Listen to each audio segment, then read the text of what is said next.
Good morning बच्चों, मैं मधु कच्छारा आपकी हिंदी टीचर। बच्चों, आज हम पाठ 1 पढ़ रहे हैं। पाठ का नाम है हम पंछी उन्मुक्त गगन के। बच्चों, इस कविता के लेखक है शिव मंगल सिंह सुमन। इस कविता में पक्षियों के स्वतंत्र आकाश में उड़ने का वर्णन किया गया है। इस पूरे पाठ में पक्षियों की स्वतंत्रता के बारे में बताया गया है। पक्षी आकाश में उड़कर और स्वतंत्र रहकर खुश रह सकते हैं। इस पाठ में लेखक ने गुलामी से अधिक महत्व स्वतंत्रता को दिया है। स्वतंत्र रहकर व्यक्ति खुश रह सकता है। हम पंछी उन्मुक्त गगन के पिंजर बंद न गा पाएंगे, कनक तिलियों से टकराकर पुलकित पंख टूट जाएंगे। हम बहता जल पीने वाले मर जाएंगे भूखे प्यासे, कहीं भली है कटुक निमोरी कनक कटोरी की मैदा से। पक्षी कहते हैं कि वे तो खुले आकाश में उड़ान भरने वाले प्राणी हैं। यदि उन्हें पिंजरे में बंद करके रखोगे तो वे कभी खुश रहकर गा नहीं सकते हैं। पक्षी कह रहे हैं कि चाहे हमें सोने के पिंजरे में रखो, चाहे हमें सारी सुख सुविधाएं दो, लेकिन फिर भी हम खुश नहीं रह पाएंगे। हमें उड़ने के लिए जो पुलकित पंख दिए हैं, पुलकित यानी उमंग से उड़ने के लिए जो हमें पंख मिले हैं, वह पंख भी हमारे पिंजरे से टकराकर टूट जाएंगे। पक्षी कहते हैं कि हमें नदियों और झरनों का बहता हुआ जल सुहाता है, वही हमें मीठा और मधुर लगता है। पिंजरे में बंद रहकर हम भूख और प्यास से मर जाएंगे। पिंजरे में रहकर हमें सोने के कटोरे में मीठे पकवान रखेंगे, तब भी वह हमें अच्छे नहीं लगेंगे।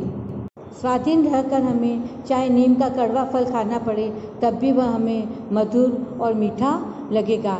इसलिए हम आज़ाद होकर आकाश में उड़ना चाहते हैं।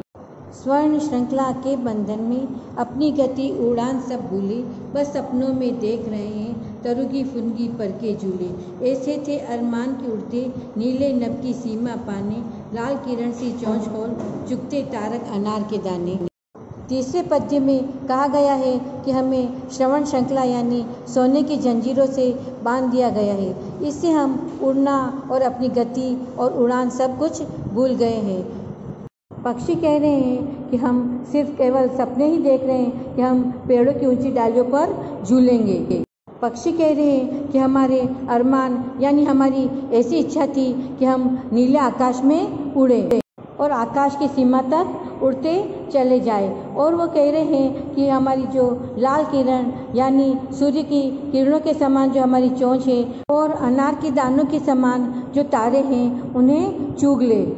पक्षी कहते हैं कि लेकिन अब हमें पिंजरे में बंद कर दिया है, हमारी यह अरमान कभी पूरे नहीं हो सकते हैं।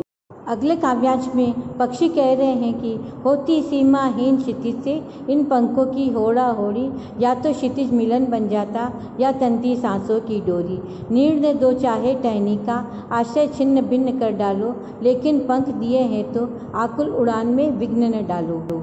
पक्षी कह रहे हैं कि जो आकाश है जिसकी कोई सीमा नहीं है, जो सीमाहीन है और जहाँ क्षितिज है वहाँ तक हम उड़ना चाहते हैं और हम पंखों से होड़ा होड़ करना चाहते हैं। ये कह रहे हैं कि हम अपने लक्ष्य को प्राप्त करने के लिए या तो हम क्षितिज तक पहुँच जाए या फिर मार्ग में ही हमारी सांसें रुक जाए या हम मृत्यु को प्राप्त कर लें, तब भी हमें कोई दुख नहीं होगा। हम सिर्फ आकाश में उड़ना चाहते हैं।